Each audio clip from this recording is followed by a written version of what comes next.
Welcome to Withdraw Consent. I'm Victor. This is Jack. I think you got something spicy for us today, don't you? Okay, this is going to be the first in our series about is democracy the solution? The solution to. All of the problems we have Okay. in life with the system, with immigration, with pedophilia, with all the things that we need fixed, the excessive taxation, all the things. Is Okay. democracy the solution? I'm going to make the argument that it is not the solution if everybody gets to vote. Now, hear me out. Hear me out. Sounds Okay. terrible. I made this argument to a guy in a trade school one time. He was this black guy. I made this argument to him, and he just stood there the whole time like this. Like he was just horrified. But hear me out. And this is a hard one to hear Okay. but let's just give my claim some credibility, and we'll go to the Founding Fathers. Okay. Did the Founding Fathers intend everybody gets to vote? I don't believe so. Okay, so let's talk about groups that they wanted to exclude. I'm not saying they were right, but I'm Okay. saying let's look at it and let's Okay. talk about it. So they said only freed people can vote.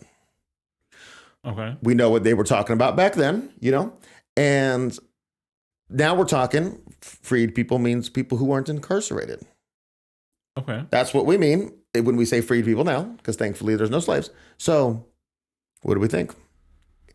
If you're looking at this, you're probably agreeing, yeah, we should exclude those people. So you're saying we can exclude people. Okay, good. We'll take Okay. that. Oh, interesting. We'll Okay. take that. Because honestly, I'm just going to guess that you're a decent human being. Okay? I'm just going to guess. So I'm going to guess that you don't like the mass incarceration in the United States. We're doing all the incarcerating in the world of our own people. So I'm assuming you don't like that. Okay. And if that's the case, if you live in a country where there's just massive over incarceration, it's just a business, Yeah. There are just billions of dollars. You also don't want them to be able to vote because they'll vote themselves free because you've incarcerated so many people, Oh, okay. in a country where everybody kind of gets along and a few people go to jail, you could let them vote technically, but you're talking about a massive block now. Okay. So say we'll go with the Founding Fathers on this one, only free people. Okay. Then we get to some other categories, right? Okay. So we have That the founding fathers said, or this the is just Founding Fathers. Oh, okay. So they said landowners. Okay. Only if you own land and you're free. Okay. And so what do you feel about that? Well, I think I could make a logical argument why that makes sense. It just shows that you're have a certain level of responsibility, and that just makes sense to me. Yeah, and keep in mind that the land was free. So it's not like okay. nowadays where it's like you got a 7.1% interest rate on a 30-year loan. No, it's free. So who didn't own land then? People who are too lazy. Oh, Your 40 acres are free or whatever it was, depending on the state you're going to. You just got to go out there and clear the forest, use that timber to build yourself up a house. You're going to have to, bring in some livestock and so if you are lazy butt, you're not gonna want to do it. And you're not a landowner, you just don't get to vote. well, It's not a problem though. yeah. Like whatever. And so now that was a standard for the time. Okay. That is not a standard I would advocate for this time because of the banking system and everybody's enslaved to their loans. It's a terrible system. If we were freed from that system, we could talk about it. But as it looks now, not a great fan of it. Now, if you did do that, it would increase the quality of your vote. So I just want to emphasize that every time you exclude people from voting based on merit up to a certain point, you increase the quality of the people who vote. Okay. If you exclude everybody, then it comes down to like a dictator. If you exclude 3 people, it's a triumvirate. You exclude 500 people, it's a parliament or something. Exclude everyone except for 500. Right. So what I'm saying is you don't want to exclude too many people. But if you're doing reasonable exclusions based on merit, then you're increasing the quality of your electorate is what I'm saying. Okay. Because the problem is that the quality of our electorate is so incredibly low. Everybody's seen videos on YouTube just crazy, like people don't know. Like, I don't care if you don't know who the Secretary of State is. Honestly, I could care less, if you don't know that. But there's just minimum things that people just don't even know. Sure. And so, okay, let's go to the harder one. So it was only landowning free men. Okay. Okay. And so I want to tell you a story. Okay. This is back at the time when I made this argument to that man at the trade school. Okay. And I was furious. So this is when I realized that maybe the founding fathers were right. I'm not saying they were. Let's just talk about it and think about it. I'm not really sure, but here's my argument. California, right? Mm-hmm. There's a man does a terrible thing to a little girl, and he's getting sentenced, and he turns around and gives a double bird to the dad. Okay? Dad is furious and says, I'm going to make you pay, and he's going to advocate for the 3 strikes law. Okay? So they formed this huge movement. They're going to make the CCPOA is the strongest union. It's the guards union in California. Oh, okay. So they're like, we'll back you up. Let's super incarcerate all the people. And so he's got funding and he starts doing this. And then he realizes, wait a second. I don't like what you're doing here. He was thinking like if you had 3 different violent felonies, on the 3rd one, you go away forever. You don't get to come out and keep, just using society. But what they had done is they had said 2 violent felonies plus 1 felony. Okay. So now it could be like murder, and then it could be the silliest felony in California, which is the most obvious example, is petty theft with a prior. So if you've done a petty theft, you get a misdemeanor. And then now if you redo a petty theft on a different occasion, it's now petty theft with a prior, which is a felony. Wow. Right? And then we want to talk about the lowest level of violent felonies to bring the worst stark example. And so do you know that? Well, I should just tell just in case people don't know. Yeah. Right. So if you do a burglary is when you enter someone's home and they're not home. You steal something. I think you have to steal something, otherwise it's trespassing. But if you enter someone's home while they're home, it's now called a home invasion robbery. Okay. So the person could be upstairs sleeping and never even wake up, but it's still now a home invasion robbery. Okay.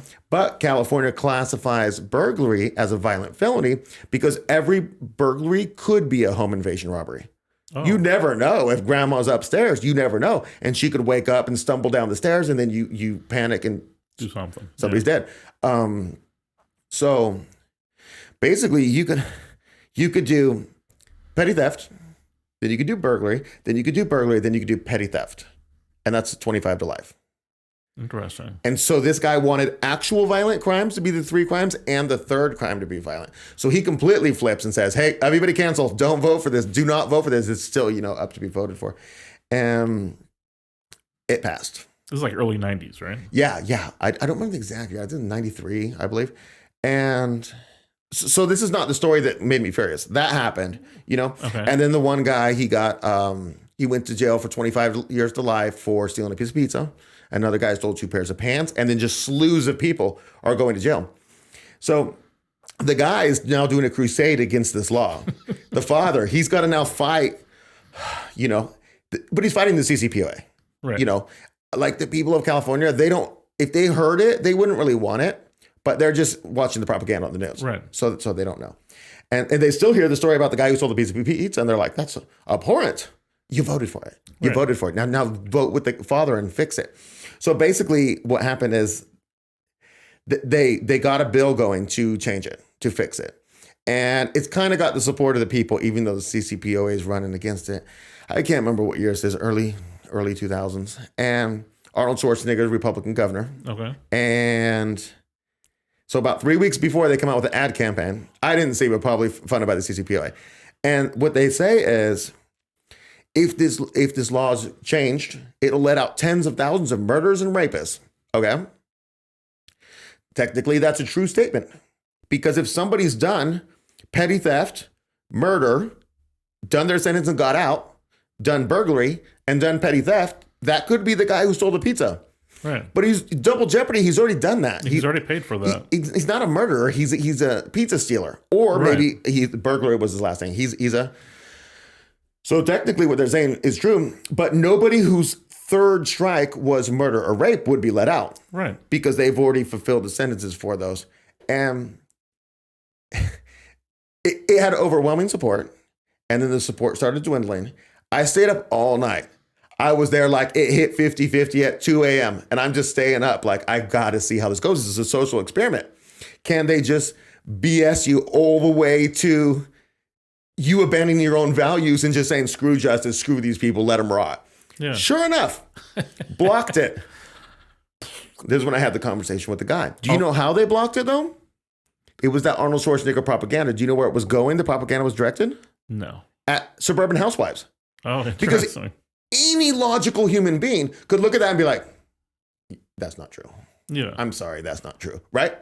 The only person who could, I mean, this is kind of rude, I'm sorry, but men are governed by pathos, we're logical people, and women are governed by ethos, which is emotional. And women have the capability of being logic, and men have the capability of being emotional, but that's not my strong suit. Right. You know? And they make these crackpot appeals to women, and the women vote against their self-interest because they're some of them are swayed by emotional arguments that aren't factual. They're just not logically coherent arguments. But it doesn't take much. So another way that just shows how women can be more manipulated than men, if you look at like every department store, when you walk into it, all the female stuff is at the front of the store because they know that if they can get females to walk through that area to go to the toys for the kids or household goods and all that, that they're going to see something they want to buy and they'll buy something they normally wouldn't have just because it's. Okay. So now I think you're just bashing women because, I get you what you're saying, but that's a little off my point. My point is that they can be emotionally appealed to. Okay. I'm not saying that they're, susceptible to being tricked by marketing. Gotcha. I'm saying it's an emotional appeal, But it's still, isn't that marketing, the Arnold Schwarzenegger? Okay. I agree. But they're inciting a fear that's irrational through an emotional argument that's based on false facts, Gotcha. Semi-true facts, but not actually true at all, And then, the same thing happened when I left California. I was working in, driving was a lot of part of my job. And they had this crazy tax that they put on the gas. So the people said, no, we don't want that tax. And then the people signed the petition and they said, hey, this petition, if this passes, it's going to repeal the gas tax, and the California state government can never in the future history of California put another gas tax under any circumstance unless the people vote. It's a good bill. Seems good. Yeah. And so it was going. So I drove around a lot, right? I was doing some Uber as, part of my job. And it was really fun talking to all types of people. And I drove around the entire city, major city in California. And I found one yard sign that said, don't repeal it. Right? Everybody wanted to repeal it. I asked people, everybody was enthusiastic about gas prices soon coming down and staying low in California. Right before the election, they do this emergency pitch where they're just hitting you on TV. And they're like, look, the money that's going to be taken from the gas tax is going to go to fix the roads. If you don't vote against your best interest here on this gas taxing, you will not be able to go to work tomorrow. There will be potholes everywhere. You can't drive on the freeways. You'll be stuck in your home. It was insane. Like, I don't care. Deal with it. You figure out a way to fund that. Don't take my gas money without my permission, which was what the thing. Yeah. And the thing lost. It's an irrational appeal. I left the state. I'm like, this is it. I've seen this too many times, just so disgusted. And I left. Right. But it's like, imagine your electorate couldn't be swayed by emotional arguments. Great. Right. You've got to hit me with the facts. Are you going to repeal the 16th Amendment or not? Hit me with the fact. Yes or no? Anyways, you make up your own mind about that. I'm not telling you what to think. Right. My point just is that the founding fathers had an idea. Well, let me tell you another story about the women thing, actually. Okay, so imagine this. It was election time recently. My wife and I went to vote. We discussed all this stuff before, and I don't tell her how to vote. She doesn't tell me how to vote. We kind of like all the similar things, except for this one stinking Republican. This dude's such a scumbag. And if I'm going to register Republican so I can try to vote him out in the primary, but I'm a registered independent, so I can't. And he's going to win the district no matter what because he's a Republican in this district. So I tell her, we just can't vote for this guy. We can't. And I tell her the story about the terrible things this guy did. And she's like, oh, we can't vote for that scumbag. Anyways, so when we went to vote, we voted across the board on everything except for this one. I was going to vote for the Democrat, but I ended up going like libertarian or something. She voted for the Democrat and then she was ashamed about it. But anyways, we didn't even know who these people were. We were just voting against this guy. But between me and my wife, the difference between her having a vote and me having a vote is that, one of us, what I'm saying? It's not a lot of difference. And there is one issue that we differ on, her and I. It's not a super important issue. She's on this side of the issue. I'm on this side. We've discussed it. It's fine. You think however you want. You're your own person. That's great. I tried to convince her. She tried to convince me. Sure. It's fine. I'm fine with this. So when we go to the polls and we both have a vote, our votes just negate each other.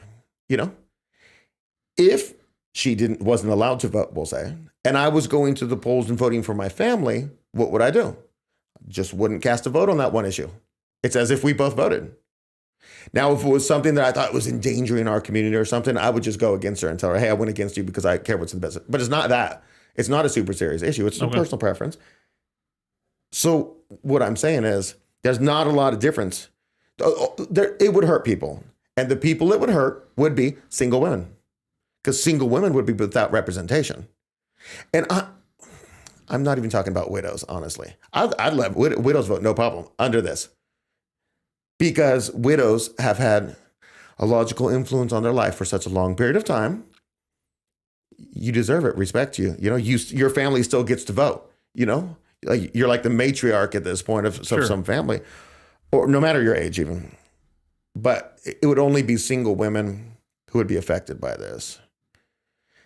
And basically, there's been a lot of studies that have shown that women are heavily influenced by their husbands on political topics. And the more extreme the husband is, the more likely that the woman is affected by it. That's just a study, Like she'll be affected in that she goes down the same road that you're going down? Right. Like there's a percentage chance that she'll agree with you on political issues, but the more extreme you are, the higher chance that she'll agree with you. Oh, so almost at some level, they like the being passionate about something or something. Right, okay. right. And they're interested in.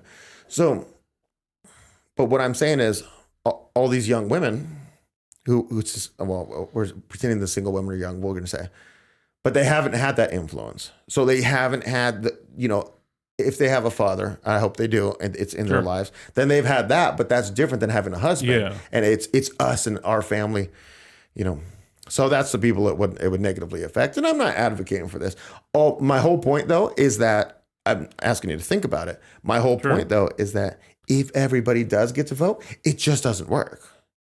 And in this whole argument, we're excluding whether or not you have any faith that the elections are fair.